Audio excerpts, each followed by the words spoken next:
Bismillahirrahmanirrahim. Assalamualaikum warahmatullahi wabarakatuh.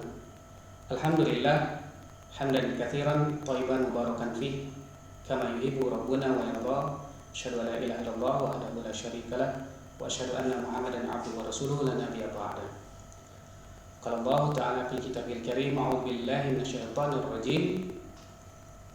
Innal abrara yashrabuna min ka'sin kana mizajuha kafura aina yashrabu biha ibadullahi yufajjirunaha tafjira yufuna bin nadhri wa yakhafuna yawman kana sharruhu mustatira wa yut'imuna at-ta'ama ala hubbihi miskinan wa yatiman wa asira. Innama nut'imukum liwajhillahi la nuridu minkum jazaa'an wa la syukura. Inna nakhafu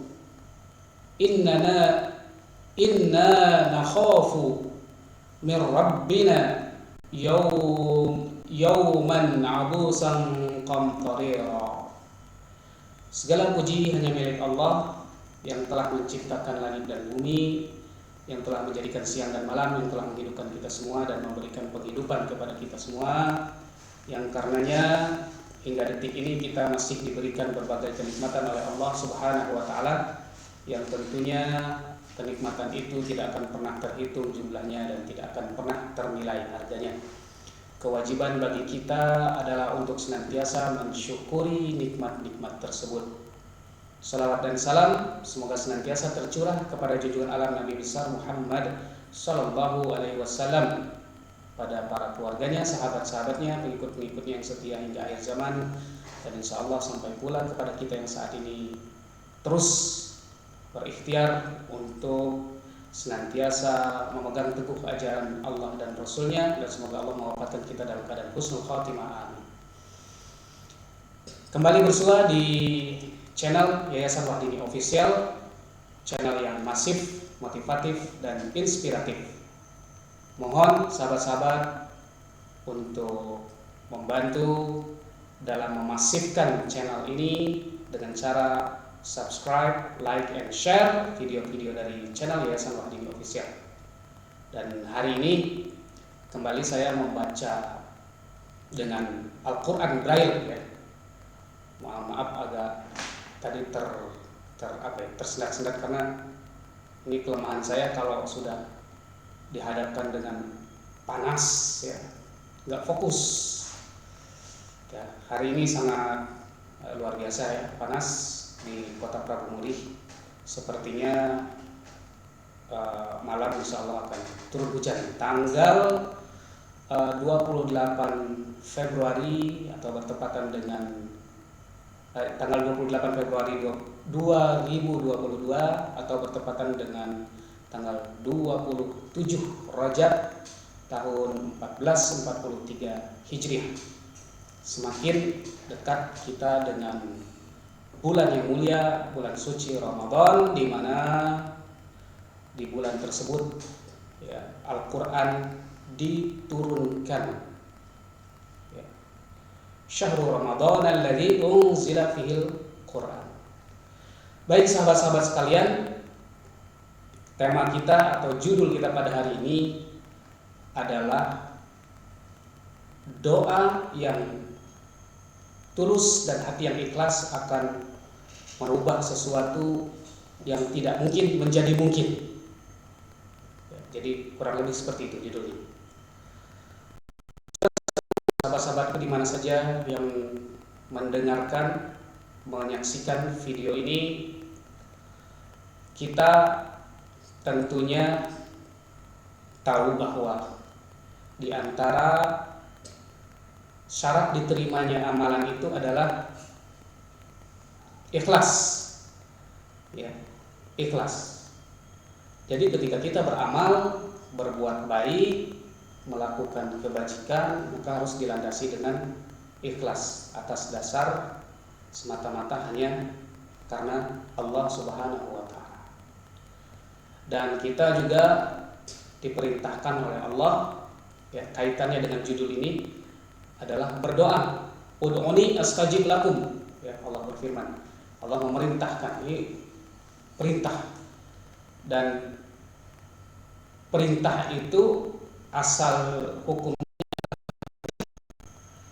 jika tidak ada nas-nas yang menjelaskan bahwa itu sunnah, mubah dan seterusnya. Ya.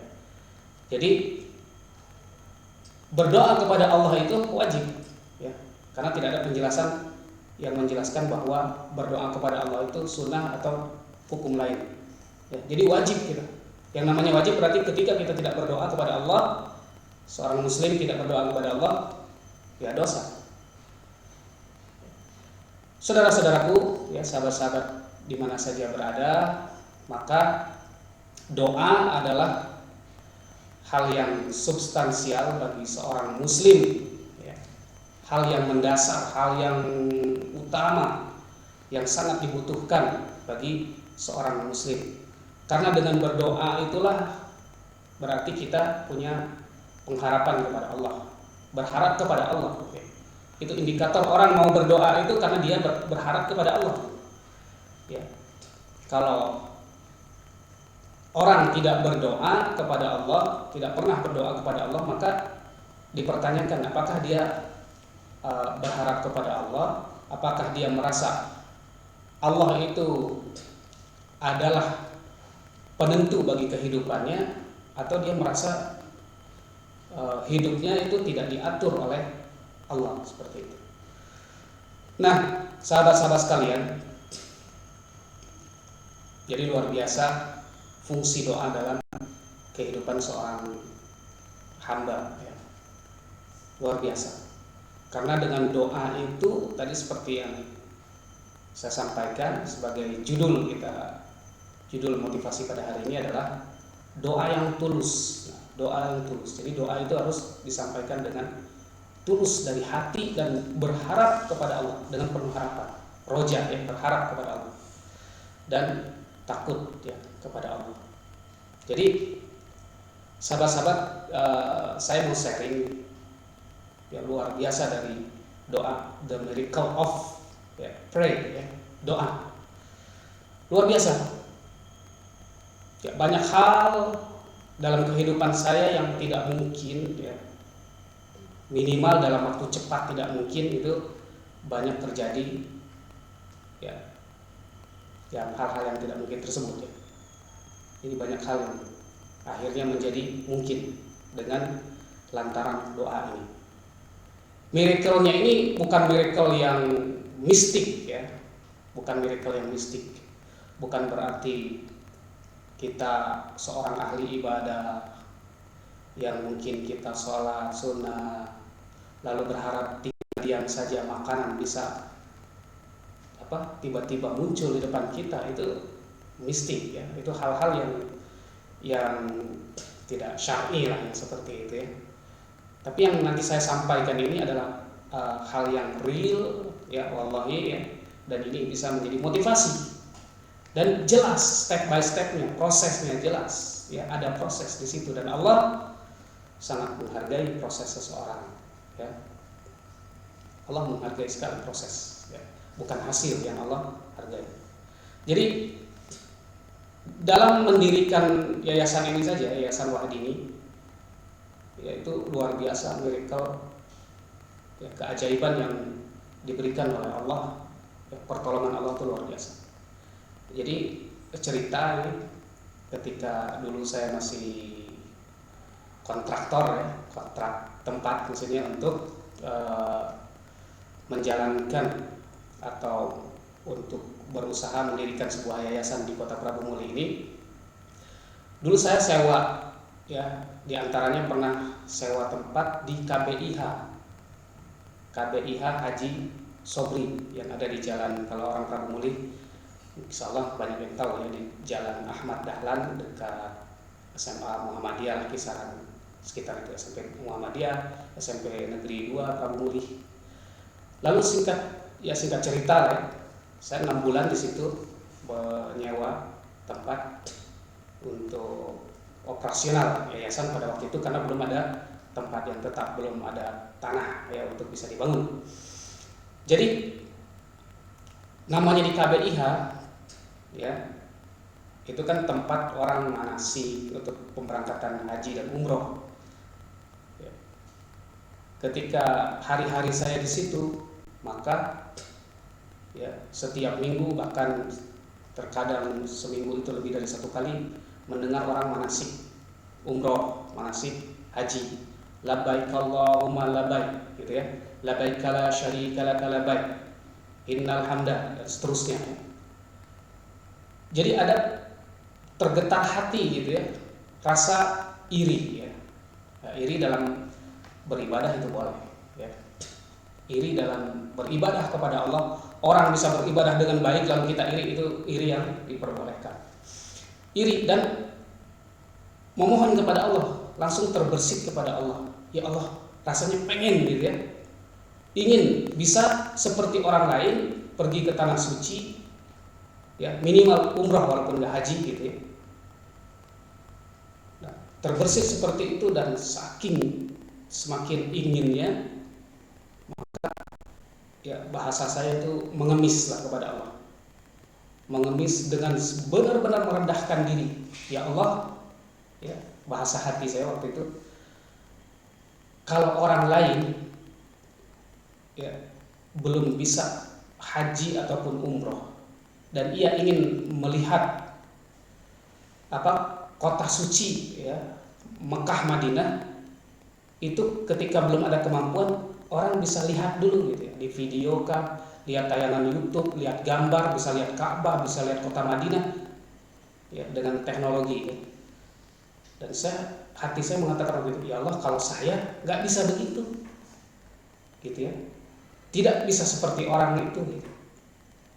Kalau tidak langsung pergi ke sana, saya nggak akan tahu bagaimana Madinah, bagaimana Mekah, bagaimana bisa umroh dan seterusnya.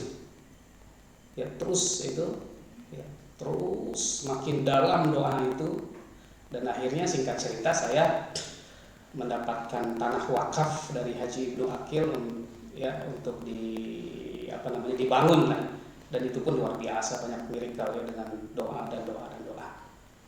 Nah ini nanti ada sebuah benang merah nanti antara terkabulnya doa umroh ya, bisa umroh dan bisa ngebangun tempat ibadah, yaitu musola ya. Jadi singkat cerita, dapat tanah diwakafkan ya, dan saya bertekad waktu itu dengan modal 5 juta, bismillah, peletakan batu pertama, bangun, tegak dinding lah ya. Nah, waktu itu tegak dinding, dan dana benar-benar habis, tidak ada dana sama sekali. Akhirnya itu cerita pengen umroh tadi sudah agak-agak lupa gitu. Sudah lupa karena ya sudah nggak di situ lagi, jadi sudah nggak dengar lagi manasik ya, jadi, dan sudah sibuk untuk ngebangun tempat untuk Yayasan Wahdini. Nah, jadi saya ingat di bulan Ramadan ya, di bulan Ramadan itu, ini yang saya ceritakan, bahwa kami berdoa, ya Allah, kalau tempat ini memang akan mendatangkan manfaat yang banyak, Engkau permudah untuk kami bisa membangun tempat ini. Nah, gitu. Jadi waktu itu bulan Ramadan, saya ngajak istri ya, pas sudah tegak dinding ini mau dicor kan, mau didak, sementara dana tidak ada, tapi kami ikhtiar dulu. Oke, sekarang belum ada dana, mana tahu nanti ada dana, kita cari dulu. Saya bilang ke istri, kita cari dulu di mana kita bisa sewa atau pinjam molen ya, mesin molen untuk ngaduk, untuk ngecor nanti. Jadi jalanlah kami sore itu ke daerah Sukajadi, dan alhamdulillah qadarullah, di situ ada orang yang sedang bangun jalan ya, jalan baru pada waktu itu, namanya jalan baru, sedang dicor. Nah, Akhirnya kami hampiri pekerja-pekerja yang sedang mengecor jalan tersebut. Kami tanya, apakah perusahaan tempat Bapak bekerja ini menyewakan molen nggak? Kayaknya menyewakan, kata si pekerja ini.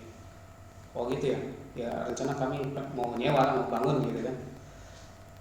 Akhirnya tanpa kami minta malah si pekerja ini menawarkan kalau memang mau ketemu dengan orangnya, nah, kami kebetulan sudah mau selesai, ikut saya aja nanti. Ya kami ikuti, ya alhamdulillah sampai pada waktu itu menjelang berbuka di tempat owner ya, kontraktor ini di daerah Karangraja, ya di rumahnya, saya sebut saja namanya Pak Dewi. Cerita-cerita, bahkan kami buka puasa di situ, sholat berjamaah di situ bahkan. Nah, jadi cerita, kami tanya beliau, maaf Pak, Bapak menyewakan molen gitu, mesin molen untuk kami mau ngecor. Lalu beliau tanya-tanya untuk apa, dan saya ceritakan lah bahwa saya sedang membangun sebuah yayasan dan rencana lantai atas untuk musola gitu ya. Dan masalah di situ langsung ada jawaban Allah dari doa-doa kami. Jadi pada waktu itu jawab, ya sudah kalau gitu besok malam saya kirim molennya, mesin molen, dan saya kirim bahan.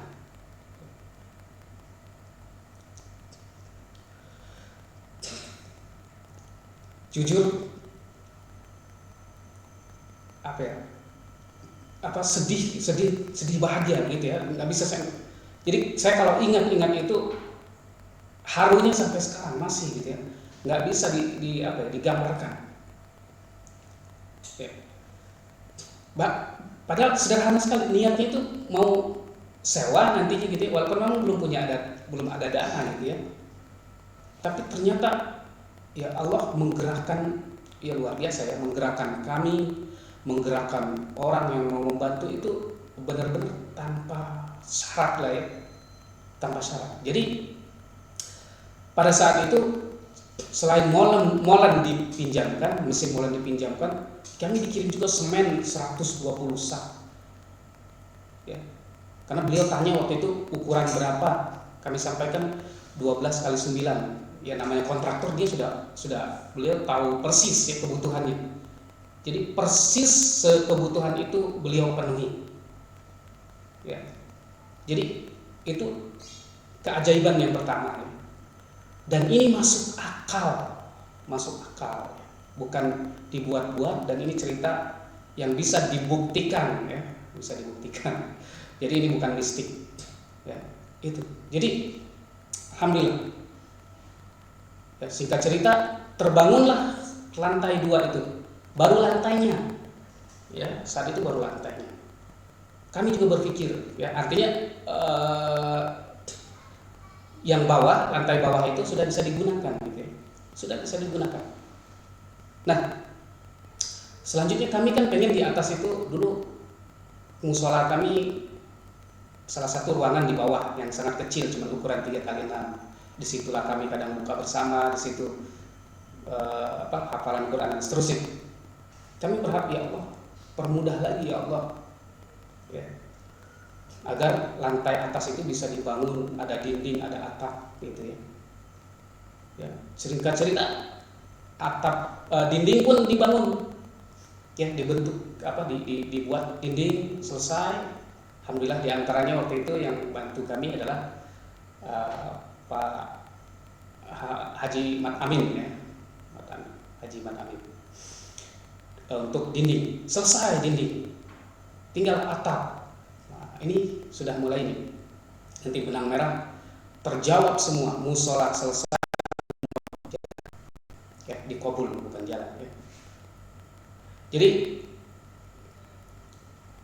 di antara yang membantu awal kami itu adalah waktu lantai bawah, pembangunan lantai bawah itu adalah GM Pertamina, secara pribadi, bukan atas nama perusahaan.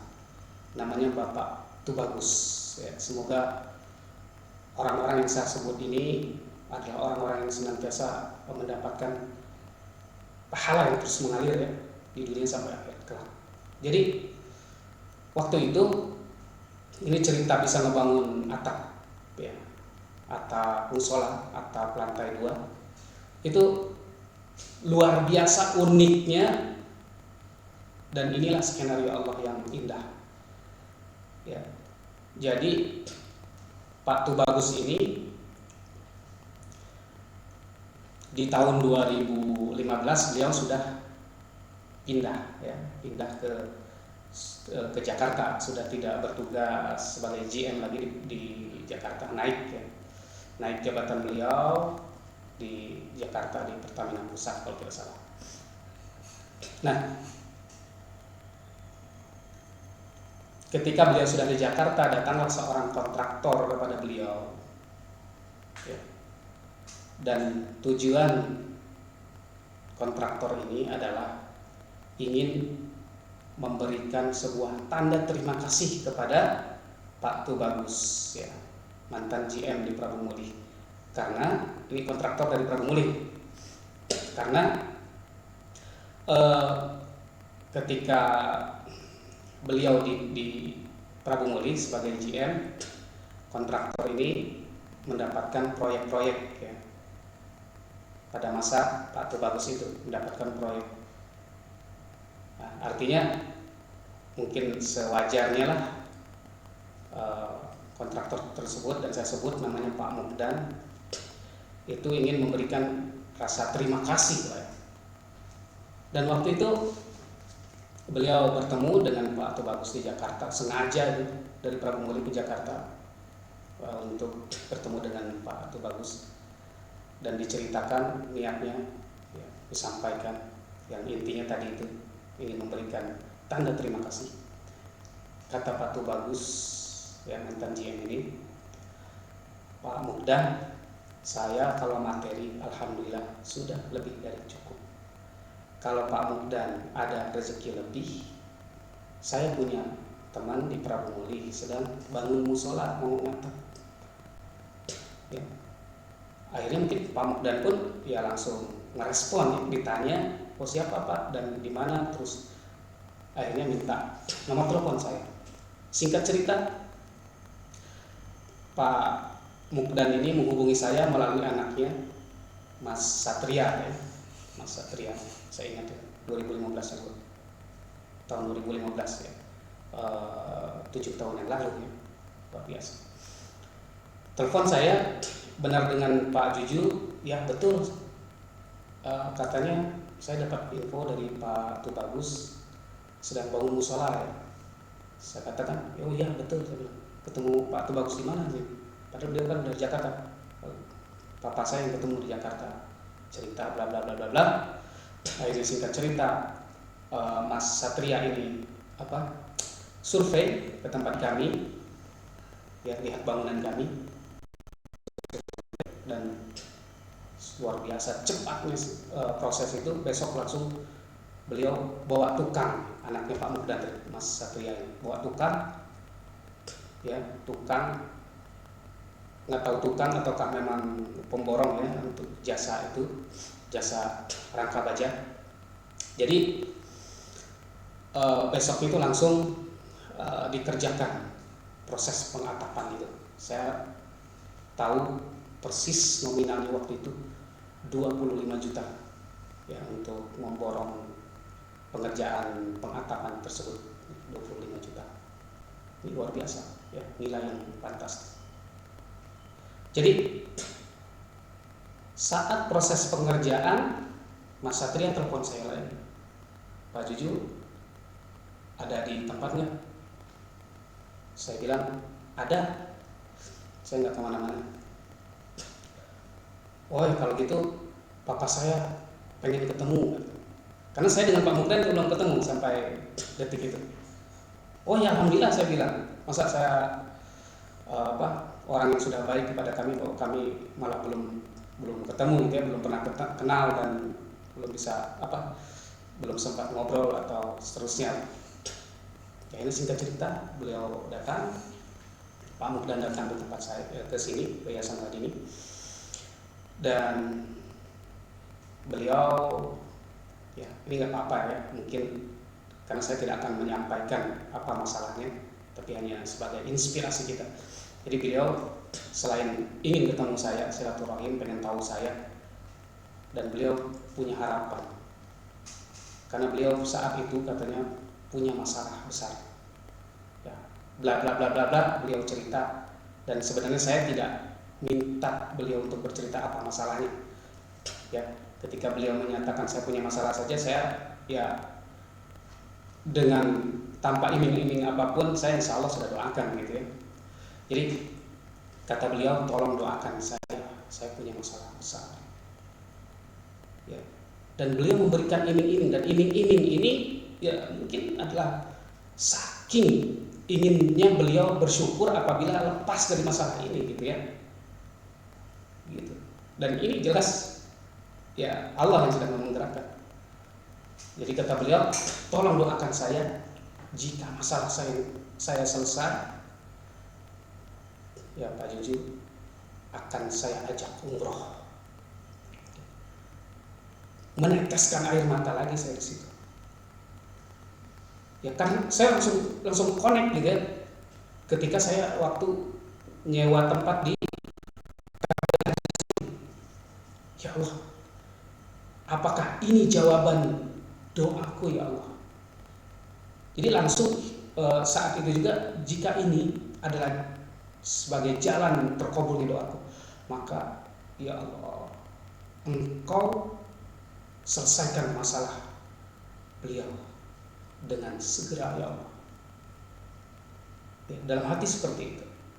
Ngobrol-ngobrol, akhirnya beliau pamit, dan setelah beliau keluar saya pamit pulang, saya bilang ke istri, saya katakan, Mas, insya Allah saya bisa umroh. Ya, gitu. Ya, saya ngomong seperti itu dengan keyakinan, sampai istri pun seakan-akan ya sudah di depan mata gitu. Ya. Jadi mengamini ya, jadi menyambut gitu ya dengan gembira gitu ya. Nah, setelah itu luar biasa, saya sampaikan lagi ini keajaiban doa. Setelah itu seminggu kemudian Pak Mukdan datang kembali pada saya. Ya, datang kembali. Kita jadi umroh. Ya. Meneteskan air mata. Sekarang Pak Juju urus foto, ikut supir saya, namanya Mas Iip waktu itu, supir Pak Mukdan. Saya diajak langsung berfoto saat itu. Ya, ingat saya foto ini waktu itu di studio foto Kaisar. Ya, di foto situ. Seminggu kemudian datang lagi supirnya yang jemput saya. Kita bikin paspor Kamora ini. Luar biasa cepat. Memang dari ketika saya berdoa itu ada jeda 2 tahun ya, 2013 ke 2015. Ya. Jadi saat itu Allah kabul. Ya, Masya Allah. Inilah Allah, ya. Karena Allah memerintahkan kepada kita, ud'uni astajib lakum, berdoalah kepadaku saya akan kabul. Dan Allah mustahil ingkar janji. Kalau kita berdoa lalu belum dikabul oleh Allah, maka bukan Allah ingkar janji. Jangan-jangan kita belum serius. Ya, jangan-jangan kita belum serius berdoa kepada Allah, memohon kepada Allah. Ya, atau jangan-jangan cara berdoa kita salah, belum ikhlas. Ya, banyak faktor. Jadi terus koreksi doa kita. Ya, seperti itu. Lalu ya itu jelas ya, doa yang tulus. Maaf, saya bergaris bawahi, bukan berarti saya merasa saya sudah bisa berdoa dengan tulus ya. Ya, jangan salah persepsi ya. Ini saya bercerita ini hanya ingin share, semoga bisa menjadi inspirasi, bisa menjadi motivasi ya. Wa amma bi ni'mati rabbika fahadits, dan ini kenikmatan yang luar biasa yang harus saya bagikan kepada sahabat-sahabat sekalian ya. Jadi terjawab ya. Saya ya dengan kondisi waktu itu walaupun menabung uang sebanyak selama 2 tahun, belum tentu bisa mengumpulkan untuk ongkos umroh, ya, belum tentu. Dan bahkan ada dananya saja belum tentu bisa umroh. Jangan-jangan beli motor dulu gitu ya, punya uang 30 juta, 25 juta, jangan-jangan bukan untuk umroh tapi untuk beli yang lain-lain gitu kan. Tapi karena mintanya umroh, rezekinya umroh. Ya. Lalu doa yang tulus dan hati yang ikhlas, mengikhlaskan hati juga. Sekecil apapun amalan kita, itu kita landasi dengan keikhlasan, karena itu adalah syarat mutlak diterimanya amalan kita. Sehebat apapun amalan kita, kalau tidak ikhlas tidak diterima. Tapi sekecil apapun, kalau itu ikhlas, maka itu akan diterima. Saya akan bacakan, tadi dalam mukadimah saya sudah membacakan surat Al-Insan ayat 5 sampai dengan 10. Ya, di situ digambarkan oleh Allah pernyataan ya seorang hamba yang ikhlas. Saya bacakan artinya. Allah berfirman, sungguh orang-orang yang berbuat kebajikan akan minum dari gelas berisi minuman yang campurannya adalah air kafur, yaitu mata air dalam surga yang diminum oleh hamba-hamba Allah, dan mereka dapat memancarkannya dengan sebaik-baiknya. Mereka memenuhi nazar dan takutnya akan suatu hari yang azabnya merata di mana-mana, dan mereka memberikan makanan yang disukainya kepada orang miskin, anak yatim, dan orang-orang yang ditawan.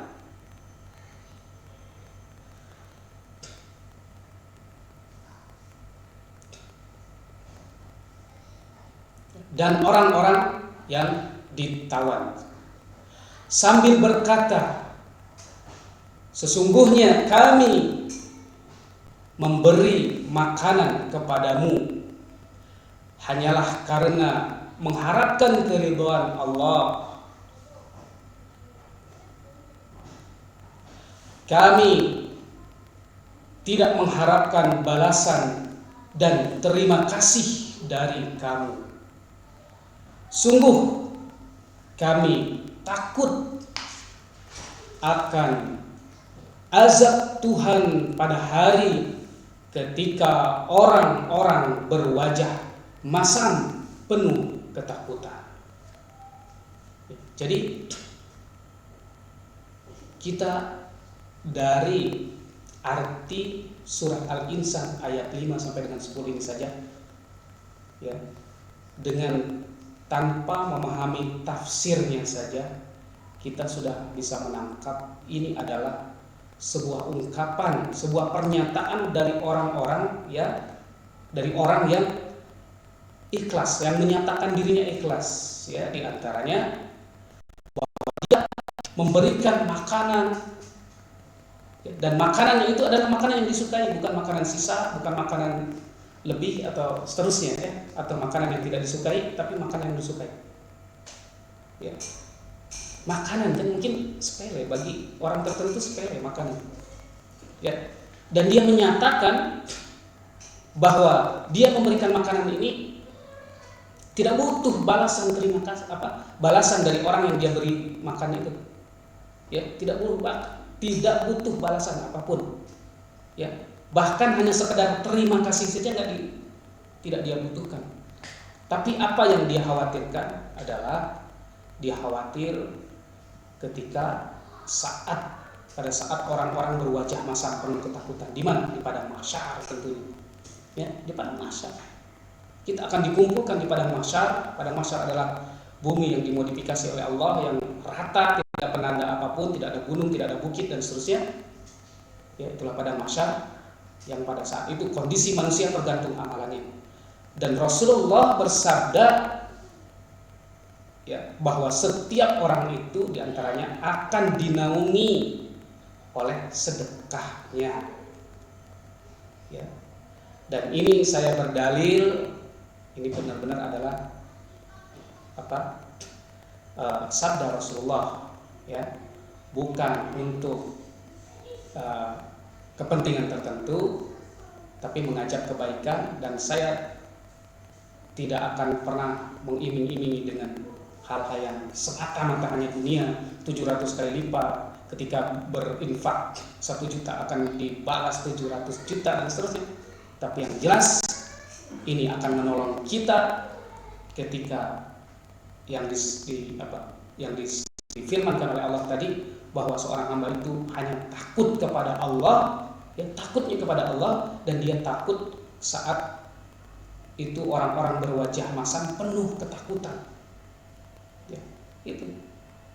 Dan insya Allah, ya, sedekah jariah adalah amalan yang benar-benar akan menjadi teman saat tatkala sepi, menjadi cahaya di kala gelap gulita, ya. Karena sedekah adalah, ya, sedekah jariah adalah diantara pahala yang terus mengalir meski kita sudah meninggalkan dunia yang fana ini. Dan saya pun juga berupaya untuk bersama-sama mengajak, ya. Mengajak itu sekali lagi bersama-sama, bukan menyuruh saja. Mari kita berwakaf untuk pembangunan Masjid Qalbun Salim di Yayasan Wahdini. Sebagaimana alhamdulillah Allah telah mempermudah, dulu kami membangun bangunan untuk yayasan ini yang pertama kali, lalu membangun musola, dan sekarang kami butuh masjid. Dan insya Allah Allah pasti tolong, dan Allah pasti kabulkan, dan Allah pasti akan memilih orang-orang yang dipilih oleh Allah, dan Allah yang punya kehendak siapa orang yang beliau pilih dari manapun dia, siapapun dia, ya. Karena luar biasa, ya.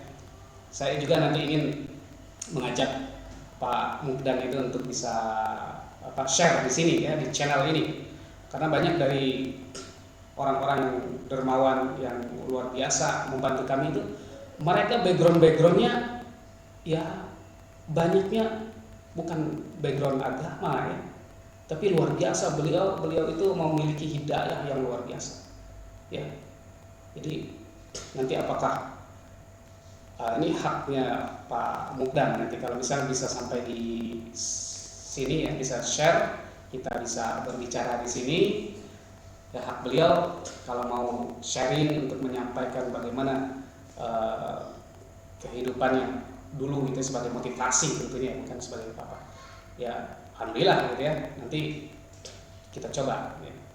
Jadi sahabat-sahabat sekalian, maka ketika kita mengalami sebuah keputusasaan, ingat, ya, ingat bahwa keluh kesah tidak akan menyelesaikan masalah.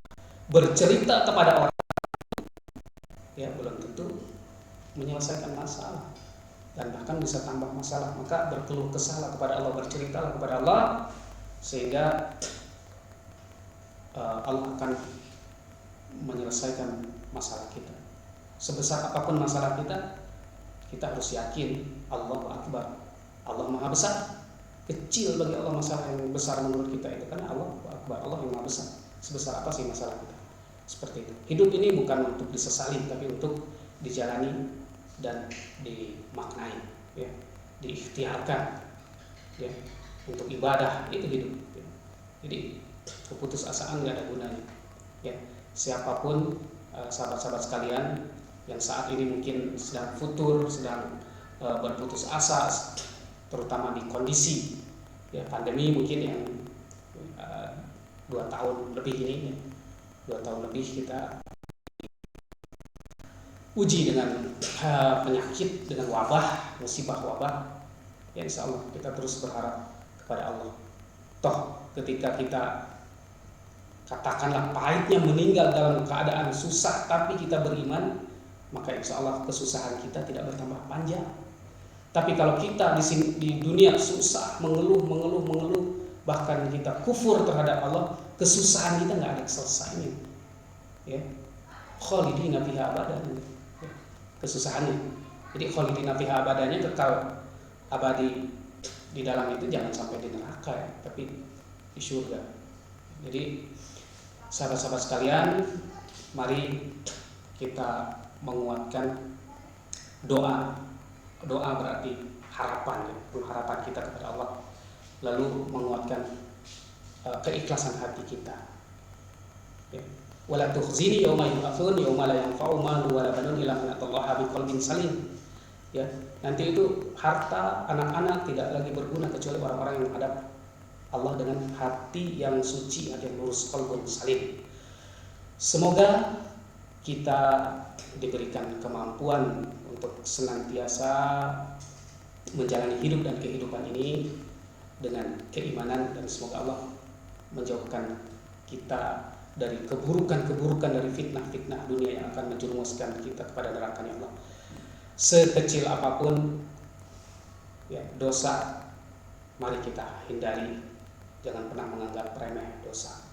Dan sekecil apapun kebaikan, ya jangan pernah kita anggap remeh, karena boleh jadi ya dengan amalan yang remeh-temeh itulah ternyata itu yang bisa memasukkan kita kepada surga-Nya Allah. Tapi kalau kita meremehkan dosa yang kecil, boleh jadi juga bahwa dosa yang kecil itu yang akan menjerumuskan kita kepada neraka-Nya Allah. Semoga Allah senantiasa menolong kita, ya menuntun kita untuk terus kokoh dalam menafaki hidup dan kehidupan ini dengan keimanan.